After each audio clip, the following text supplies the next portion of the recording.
jets of arc plasma, not in back of them, but in front of them, toward the sun. So, and I guess another crowning observation is that they've been observed to emit X-rays. Well, if comets are dusty snowballs, which is what the standard cosmology says they are, dusty snowballs. Well, then where did the X-rays come from? Exactly. When you go to your dentist's office and he wants to take X-rays of your teeth, he doesn't throw snowballs at his secretary. He plugs in the X-ray machine into the electrical socket in the wall. Yeah, sure. Well, anyway, Walt Thornhill's prediction was that when NASA threw that block of copper toward the comet, that what was going to be seen was a very similar thing to when you scuff your feet across the floor on a rug and then reach your finger toward the doorknob. Is that there's going to be a difference in voltage between the copper block, which has just recently come out of Earth, and this comet, which is now rushing in from deep space. That voltage difference will create a spark, and we'll see that spark. And then, very shortly after, you'll see the physical collision between the copper block and the comet. So what we should see is a double flash. Bling, and then pow, the collision.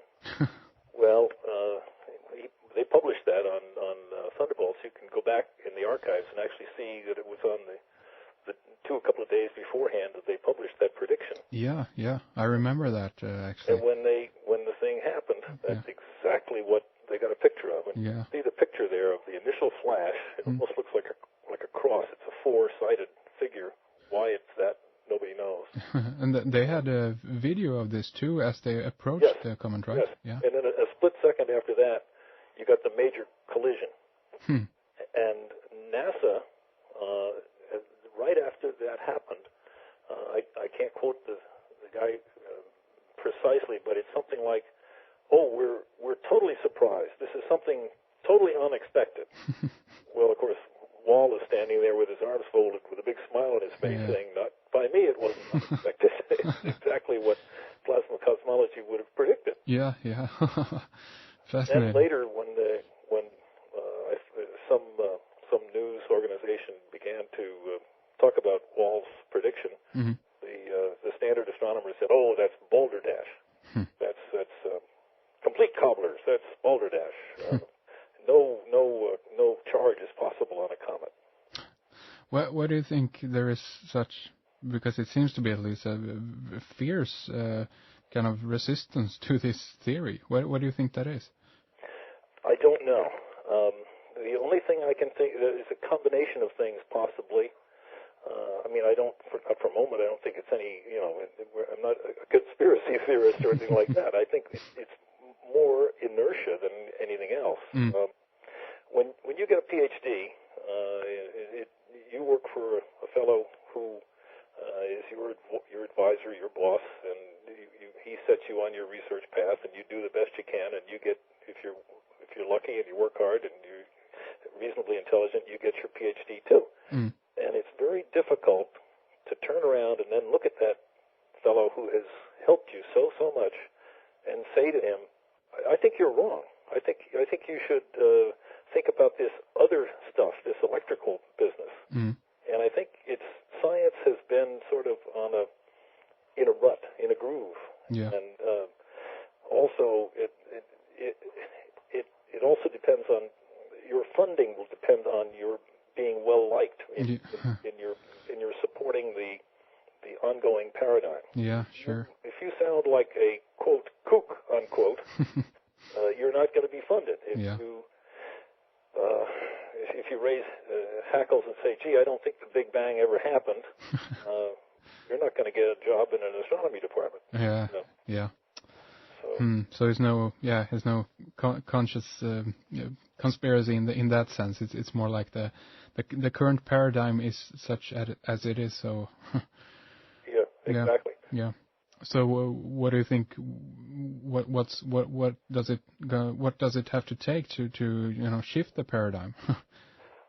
I don't know. All I can think of, and I'm not trying to pat myself on the back, but if more people will write books like mine, that is to say, if we get the word out that there is a reasonable, really scientific group of people, that is to say, mainly electrical engineers, plasma physicists like Dr. Tony Peratt, and his group there at Los Alamos, and others. Tim Eastman. There's Jarrett Verschuer, who's a radio astronomer, who's making all sorts of measurements that really, I hesitate to say contradict, but certainly challenge the Big Bang theory.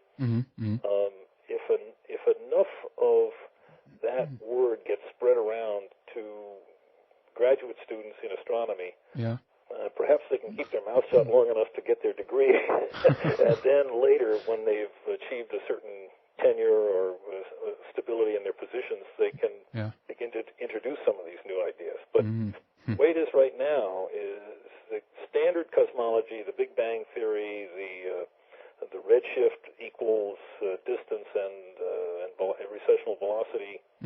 That group has complete, utter control over all the funding agencies in the world, just about. And that's a terrible thing to say, and it sounds like if somebody listens to me, they'll say, "Gee, that guy is a kook." Well, try it.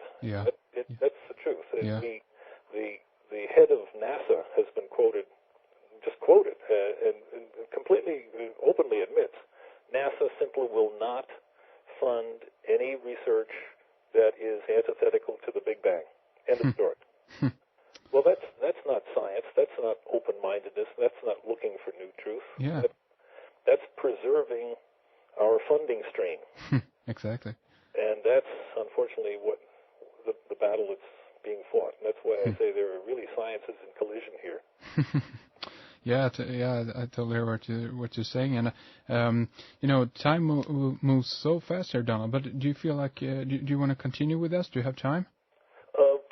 Sure. A couple of things that we might get into is the work of Halt and Arp and Redshift. I know I just mentioned that. Yeah, sure. I mean, we can get to stuff like the black holes and the redshift and the quasars. I haven't given up yet, so sure, let's go. But we still have a few minutes here in the first segment. So why don't you tell us more about the book and kind of some of the stuff that you go into more in the book, and of course how we can get it and so forth.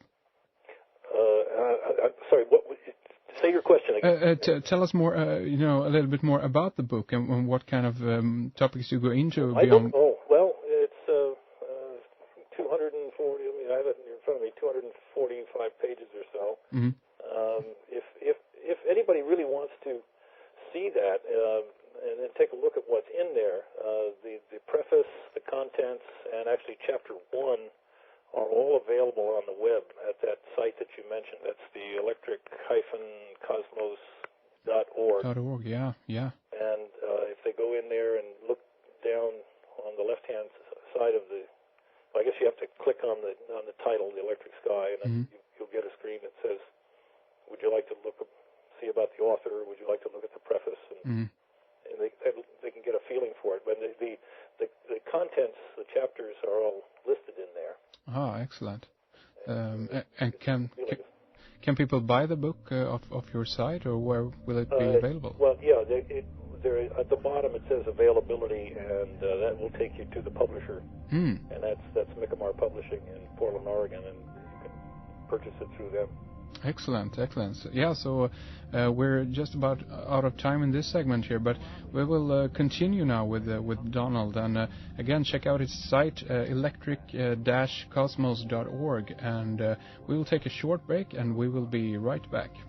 This is Red Eyes. We are going to continue our discussion with Donald in our subscriber section, and talk about a lot of stuff that we didn't get to in this first segment. So if you are a subscriber, access our archives and tune in. If you're not a subscriber, do consider signing up with us. We do need your help and support to keep going and to expand on all things we do here.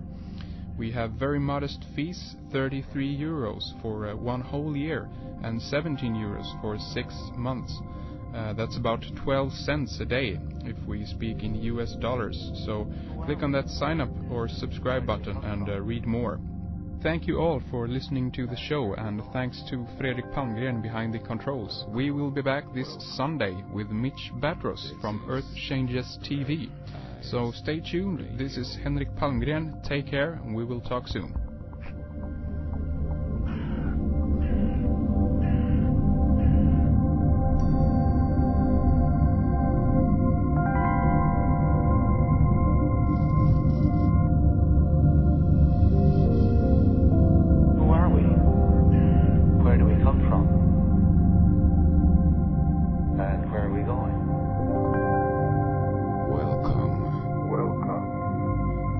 This is Red Eyes Radio.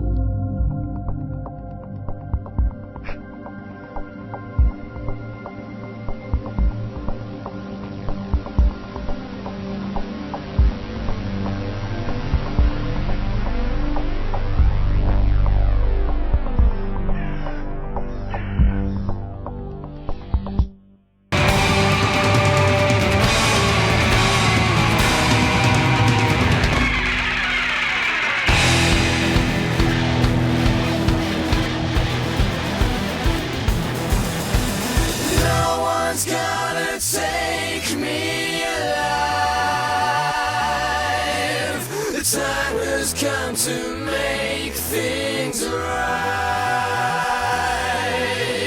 You and I must fight for our rights. You and I must fight to survive. No one's gonna take me alive. The time has come to make things right.